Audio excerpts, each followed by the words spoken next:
अरे अरे करेजा मार दे का मछड़वा हर टाइम कनवा के सरवा भन भन करेला आ एकर दोस्ती लगत है तोरे छगलवा से हो गिला। इहो सरवा प्यारे करे के टाइम छन छन करेला।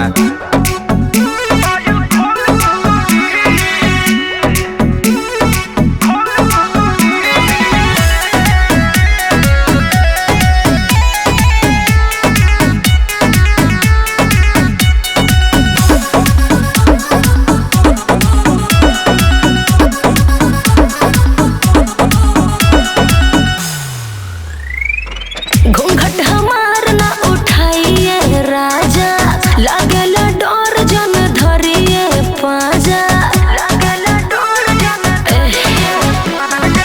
घूंघट हमार ना उठाइए राजा, लागेला डोर जन धरिए पाजा।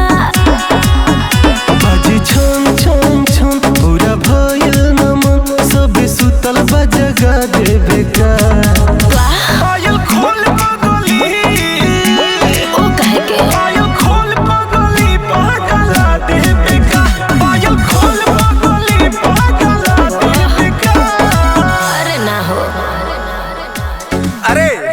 अरे करेजा प्यार रतिये में होला। भोर होई त माई हमार तो के 4 बजे पूजा करे खातिर उठा देही। और सुन ला मुम्मा का सन की हई, अगर राती का कुछ ना होई ना तो ई पगला फिर से तो के दोपहरिये में सुता देही।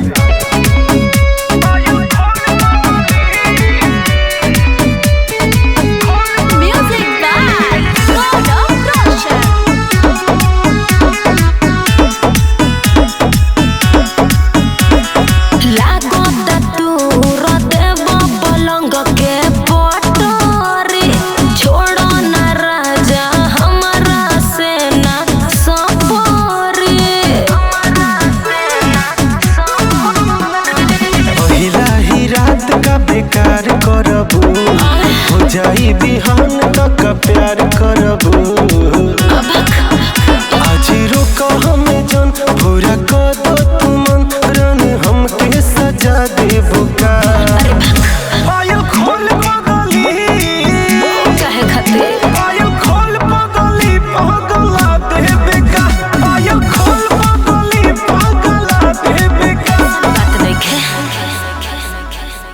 अरे अरे करेजा तू ना रखू अपने मर्दा का मन तो हमके करे पास जाइब। और सुना अगर ढेर की जाइन करबू ना तो तोरे सामान में हम तो सवत ले आई।